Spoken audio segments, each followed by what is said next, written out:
Welcome to From Head to Heart and Home. We're happy to have you here to listen in on our conversation. This channel was created by women, empowering women to take intentional action with your host, Shanda Ceretti, certified transformational coach, and Carla Center, subconscious healer and relationship coach. So today we are going to talk about not feeling the fire. And I'm super excited because we don't necessarily notice that we do this until we really decide to become aware of it. And it's just like such a huge impact on our lives when we make this choice. So I will let Shanda start out and share with you exactly what not feeling the fire is. Okay, so I love what you just said, first of all.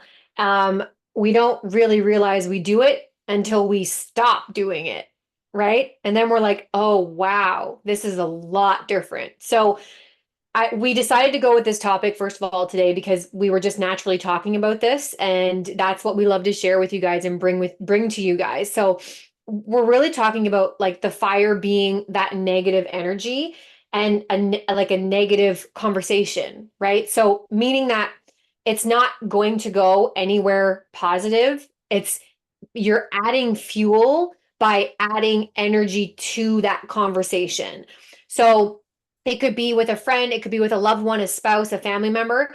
But let's just say something happens and someone's triggered, and then all of a sudden you know where this conversation is going to go because it's gone there so many times before. And typically, what happens is we feel the need to either be right, or we feel the need to explain or validate, or what's the other one? When we defend, right? Because we feel like we're in being wronged or we're right and we want to try and get a point across.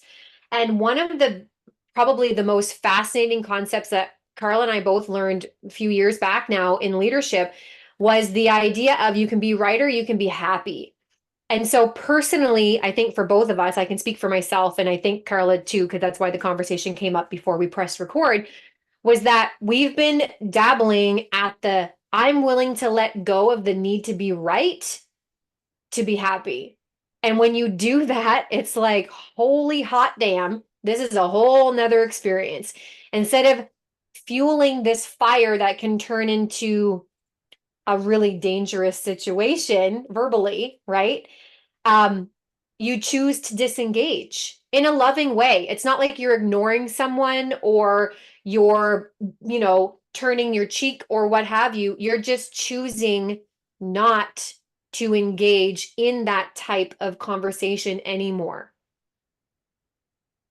Right. And the thing is that we've talked time and time again about the fact that we create stories, right? And so whatever the other person is saying that has the negative energy for us, what story we created may or may not be true. Hmm. And so as you engage and you fuel that fire, you're making that story more and more true. Like Shanda said, to Hmm. be right, to have, and your life ends up so miserable when that ends up being the relationship. You can't go deeper in a relationship if you're fueling the fire with Yeah. somebody's negativity. It really just gets in the way of true connection, of having compassion for each other, loving each other, because that's the energy of it. And there's no room for the rest. Right. Yeah. And I find too, like when we get into an argument with someone, most of the times, maybe not all the time, but most of the times it's because we're coming from our own perspective, right? We're not Mhm. hearing the other person. We're not creating space for them to share or vice versa, right? We don't feel heard. We're also creating assumptions and maybe even expectations, right? So it's like disengaging from a place of it's a healthy choice, right? Again, coming back to Mhm. it being a healthy thing, it's being proactive as opposed to Right. reactive, right? Because it's really clear to see when you're being reactive because you can actually feel it in your body. Or Right. I know I can. When I'm being reactive, I'm like charged and I feel this need to like I have to say something. I need to mention this. I need to prove this point. I need to do this. And when you're being proactive and choosing not to fuel the fire, It's a very like laid back approach. Like the energy is completely different and your physiology like in your body will feel totally different as well. And instead of being like kind of like this, like leaned in and ready to go, you'll kind of be like a little bit more laid back and almost like ready to receive it and it's kind of just not affecting you, right? And then from that place you're more able to be like, "Hey, listen, I don't want to go down this road," or speak your mind from a healthy place, or just completely disengage, right? And be like, Right. I'm not gonna talk about this, or I'm not gonna go there. And so I did have this experience recently, and where I felt super attacked out of nowhere. And instead of adding to that fire, I decided to be like, this isn't even worth it because I don't even know what we're talking about or what's happening right now. So I'm like, why would I even add to that when it doesn't even make sense to me in the first place? So I just let the other person share their two pieces. I held the space, I didn't respond, and then moved on. And it fizzled, it dissipated. Right, because you're not feeling into that energy. And it's that when you're when you go to anybody and they're teaching you about communication, it's like the listening to react versus listening to understand. So Yes. when you're communicating with somebody, if you're listening to react, you're more likely to feel the fire and you're more likely Mhm. to get all fueled up yourself. But when you're listening to understand, that's when you catch the, I don't know what this is about. And this is definitely not about me. And Yeah. I don't even need to understand what it's about. I just Mm. need to hold space, let them do their thing. It's not about me. I don't have to take it in and say, oh, well, this person's mad at me, or I didn't do anything. I have to defend myself, because that gets us nowhere but into more and more of those interactions. The reactions just keep fueling. Right, right. And it's interesting too, because when we start to shift by choosing not to fuel fires, and I'm talking about like anywhere in your life, in any of the big areas in your life, right? Whether it's career, finances, work, relationships, whatever it is, when we choose to disengage from those, we're the ones that are shifting. Nobody else has to do anything else, but everything changes. Right. Yes. So it's like it's a super powerful way to kind of like reclaim your authority, reclaim your responsibility and ownership of how you may have been contributing to these in the past and how it's a choice and how you can literally choose something different. Right. We don't have to Right. keep perpetuating these types of relationships. And again, in my personal life, I have blown my own mind with the relationships that I have been able to transform from me doing my own work and not putting any expectation on anybody else. And the relationships have seemingly completely shifted 180, right? Right. And it's like, wow, that's amazing. Exactly. Because if you're no longer giving your power away to somebody, they're not going to look for you to give your power away to them. They're like, Mm, oh, well, this isn't an interaction that feels right with this person anymore, because they have something going on with them that makes them need that. If you have somebody that's continuously the same kind of relationship, they need that interaction. If you've stepped out and stopped reacting, you're no longer allowing that. I've given you my power, you mm, kept your power, and they have no reason to want that. That eventually fizzles out for them. That's one of the reasons why it shifts, is because that's not the interaction they subconsciously want, is for you to just be okay with it, right? And so right, something within them, if they are still somebody who's looking for that negative interaction, then will look elsewhere. right. Yeah. And I mean, I think we get to ask ourselves, you know, how have I been contributing to this relationship? Mhm. How am I fueling this fire? What is it that I'm doing? Because guys, nothing is ever one-sided, No. right? If we want to create a change, it's 100% on us, yes, but it takes two to tango, right? Is the saying. Mhm. So, how am I contributing to this negative relationship, this negative conversation, this toxic whatever, right? Toxic work environment. What am I doing? And then Am I trying to be right or am I trying to be happy? What is the intention behind the action that you're taking? And then simply ask yourself, do I want to continue this or do I want to create a different result? Right. Right? Simple formula. How am I contributing? What is my intention? Do I want to continue this way or do I want to make a change?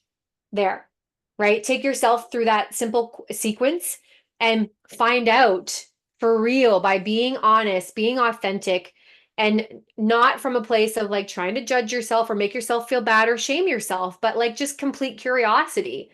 And Right. that's the place in which you can create something different. You can create those changes and create new results that will actually like make you feel good. Because I'll tell you something, when you are in a situation where in the past, all that has ever happened is like conflict and tension and arguments, when you're in that situation, but you know you have the power and the capacity to be able to take a different route and not go down the old path, that feels so good to stand there and be like, it's okay, and let it roll off your back, not from a place of like laying down and being a victim, but from a place of empowerment.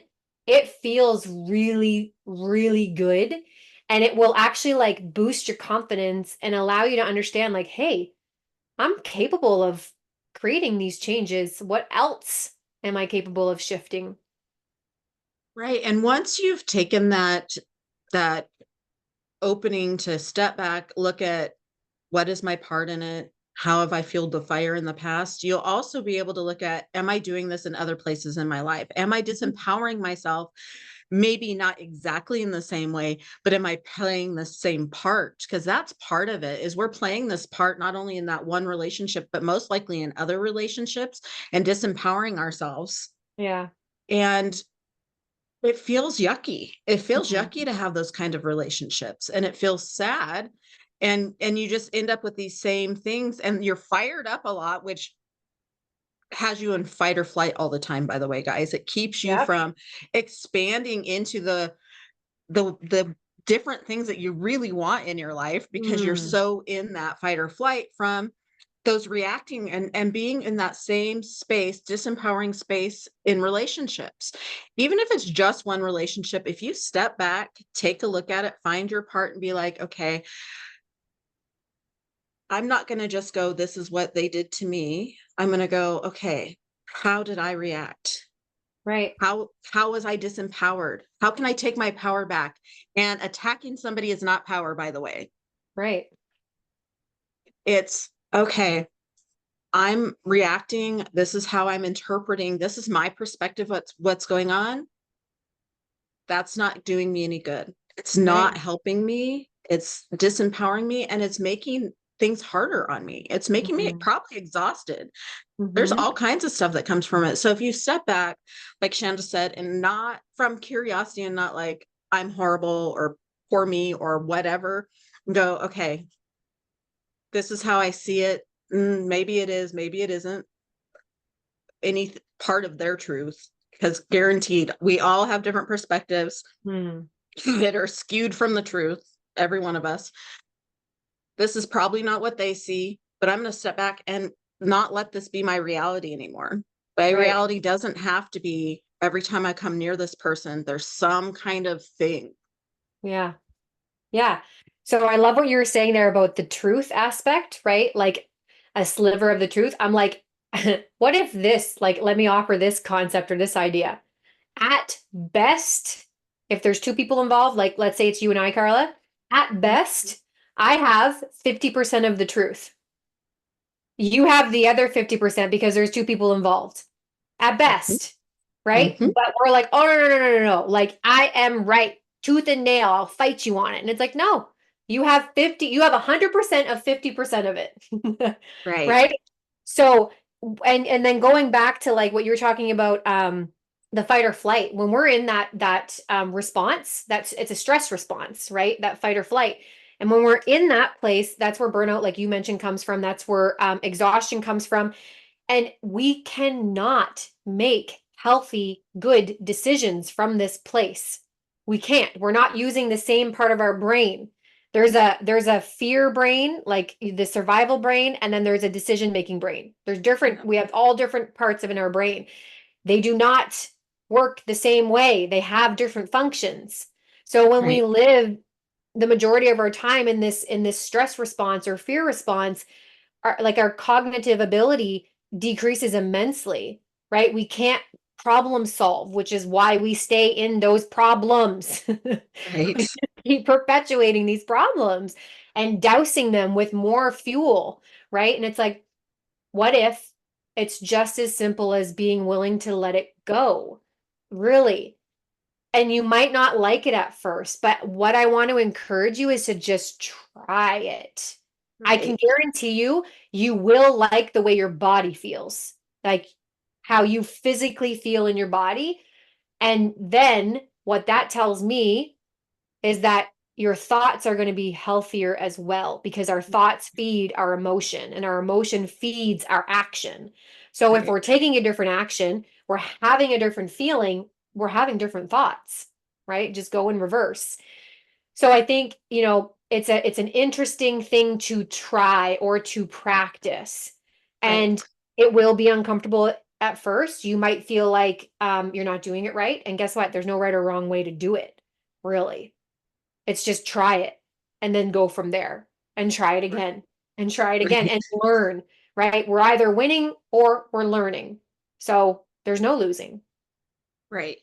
And for my people pleasers out there, I want to say to you that you are in fight, flight, or fawn. Fawn is a part of that response. So it's Mm, not about being super nice to somebody because the fight's coming. That means you're still in that interaction. It's about giving them space and not reacting. mhm. It's not about, oh, well, if I do all these things and make them happy, cheer them up and react, that is still a reaction. That's still, just because it's not the anger reaction does not mean it's not a reaction. Yeah, it's The still, fawning is the same yeah, thing. yeah, it's still the desire to want to control something, right? Yes, it's Everything still we do comes from that desire to want to control something somewhere along the way, exactly. right? Exactly. So I just want anybody that had, because that I was at a wedding a couple weeks ago, and one of my longtime friends comes up to me, and she admitted that she was fawning, and we were talking about it, and I had to laugh because we that was me too, and it's a thing when you're a people pleaser and there's a bunch of people, you tend to fawn because you want to control the situation, and that's what Shanda's talking about. You want to control it, and some people do it from anger, and so then everybody's like, "Ooh, stay away from that person." But the same thing for any of us that have been the nice person, nice and kind are different, by the way. It's a control, and it fuels the fire as well. Hmm. Yeah, and that whole control thing comes back to, do you want to be right? Do you want to be in control? Or do Mhm. you want to be happy? And listen, Exactly. guys, I am a recovering control freak, like 100%. I still catch myself doing it because I'm human. So I still go back into those habits of wanting to control things, wanting to know. And whenever I choose, I'd rather just be happy, things always work out way better than if I'm trying to fight or grapple something or like change someone's mind or convince somebody or control something, right? Right. Like think of the effort. Think of the effort it takes to try to control something, anything, a kid, a spouse, a situation. Think of that, how much effort needs to go into that. And does it always result in the outcome you thought or hoped or expected? Probably not, probably 50-50, right? Right. Think of if you were just like, okay, I'm not going to control it and it's still going to be 50-50. That's Right. just life. Life is 50-50. So why not save yourself the exhaustion, the burnout, the stress, and allow things to just unfold and have a different experience? Like, I'm not saying be the backseat driver, take the back seat on life, but I am saying let's try something different. If we're not creating the results in the life that we want, let's actually try something different. Let's stop taking the action we've been taking that's led us here so far. Let's be aware of what we've been doing. Let's have love and appreciation for it, not judge it and make it wrong, but let's actually practice something different. and see where Right. that goes. Right. Because it's like trying to get somewhere new by doing the same thing. And Right. so being compassionate and everything that you've done in the past up until now has gotten you to where you are. Some of it you Right. like, some of it you don't like. But it has, if you have that compassion, appreciation, and love for yourself, you're like, okay, there are all these things that I love about my life that I have done. And what Yeah. I did in the past got me here. And I get to let it go so that I can be open to the possibilities of what else is coming. Yes. And being open to possibilities is the key, right? Is like, again, not having the control over everything. When you have control over everything, it's like I picture like a force field around your life where you're not letting anything out, but you're also not letting anything in. So we want to just, I'm not saying take all the defenses down and remove everything all at once, but let's start to create a little space in these areas, and little by little, let's start to relinquish control, right? And see what happens. And all throughout the process, being able to tell ourselves, reaffirm that we're okay, right? Like try to soothe the fear brain, because fear is going to come up. It's too scary. I'm afraid. What if, that's going to happen. And you just get to keep telling yourself it's okay, right? We're trying something new and it gets to be okay. Right. And I get to be open to what the possibilities are because I have tried something new. Maybe it Yeah, didn't feel good at first because what feels good at first is the known and the comfortable, even definitely. if it's not healthy for us. Right. So just realize that like it's not because it feels at first doesn't mean that it's a bad thing. It just means it's different. Yeah. Yeah, I'm going to use the perfect analogy, I think, for this, if perfect is a word that we're going to use. When we go to the gym, okay? And the first day that we go to the gym, we haven't been in the gym in forever. Maybe we've never been to the gym. And we do a little workout. Maybe we go super hard. Maybe we go light. But that next day, you wake up and you will feel different in your body. You'll be like, oh, ooh, you might move a certain way. And you're like, that's kind of uncomfortable. But keep going to the gym, and that ow, ow, ow starts to actually feel different. It's not so ouchy. And then you start to physically see results in your, like in your body. You look different and you become stronger. You become more resilient, right? So if we can use that analogy and apply it to exactly what we're talking about here, it's like it might be uncomfortable in the beginning, and it likely will be, because like Carla was saying, it's just different, but that isn't necessarily a bad thing. And if we can think about it as a positive thing, we're more likely to want to go and do it. Right. So let's start encouraging ourselves to go try these things that are uncomfortable. Let's stretch our capacity. Let's see how far we can go. Let's see the different things we can try. Like be curious about, ooh, I have never done this. Let me try that. Right. Like, what am I capable of? Instead of being like, oh no, I couldn't. Oh no, I shouldn't. Right. Exactly. And notice how empowered you feel, how improved your relationships are as you've done this over and over again. Like Shanda was saying in the gym analogy, you all of a sudden you physically see it. If you continue to do it, like you continue to go to the gym, you start to see it. You're like, I feel so much more empowered. I'm Yeah. not exhausted. I feel like my life is not draining me. And I Mm. feel like I have such so much deeper connections with the people in my life because we're no longer stuck in these fire fueled back and forth Mm. interactions. Yeah. I love this, because what you're making me think of is choosing to disengage from negative and toxic conversations or interactions is a form of self-care. Just like Mhm. going to the gym is a form of self-care. We're putting in energy to change our bodies, to change our mindset, to upgrade what we're capable of, to work on our health for whatever reason you're doing it. It's self-care. So is not engaging in toxic and negative things.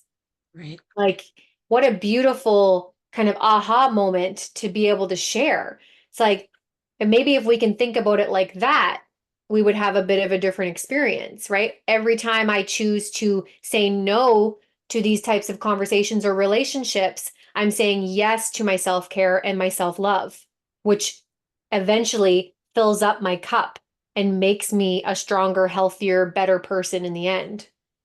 Right. And so that's that when we say, do you want to be right or be happy?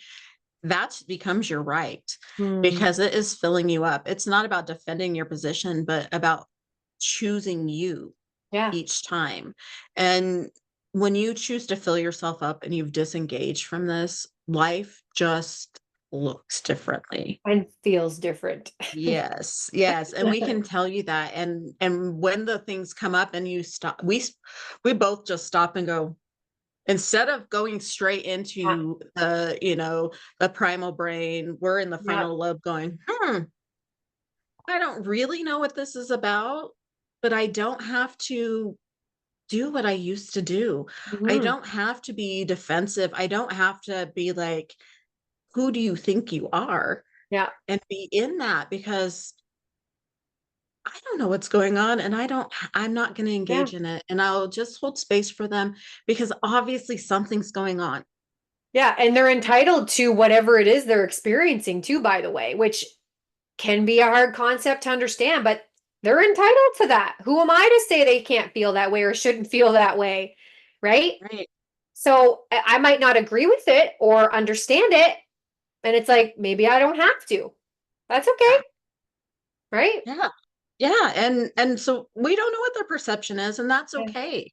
And Yeah. they don't know what ours is, and that's okay. It's just us making our choice. Like, okay, I lovingly choose not to engage in that. I'm not going to react the way I used to. And it doesn't have to be a bad thing. It feels sometimes icky at first Hmm. because you're like charged, like Shanda said, you're like, I Mhm. want to just Let's go. be in there and defend myself. Yeah. Yeah. But the more you do it, the more you feel like, I'm not quite sure what this is, but that's okay. I don't have to know. I don't have to control the Yeah. situation. And the, the amount of energy you save, guys, you will be shocked. Mm. Shocked. Because we as women tend to want to control all this stuff because we're always trying to Yeah. have everything just the right way. You know it. Yeah, absolutely. Absolutely. Do you have any little nuggets or any exercises or anything you want to share? I think I would encourage people to go back to the sequence, that like three-step sequence that we shared earlier. And the last thing that I do want to share is that really, at the end of the day, our pain and suffering can come from this need to know. And it's like, sometimes we don't need to know. Sometimes we don't need to understand. We're meaning making machines and we want so badly to understand everything inside and out. And it's like, we don't need to know. It's okay, right? We don't need to go down that road. And like Carla was saying, think of the energy that you'll save by not exploring it. Right, Yeah, exactly. Because if you want to explore, just work on your own being aware of your own behavior, yeah, yeah. and you got this. We know Hmm. you got this. Yeah, You just have to know you do. And it will make such a difference. You will be shocked. yeah, And if you have questions, reach out to us. We're always willing to be supportive and, take on your questions. And that's what we love to do is share our knowledge and our hearts and our experiences with you. And that's why we have this channel is just to yeah, help you make a difference in your own lives. yeah, Um, Thank you for tuning in on our channel. We are so excited that you listened in on our conversation, and we hope that you come back next week to listen in on our next one because there's always great, juicy things in every conversation. If you have not yet subscribed, hit the subscribe button below and be sure to connect with us. Have a wonderful day. Bye bye for now.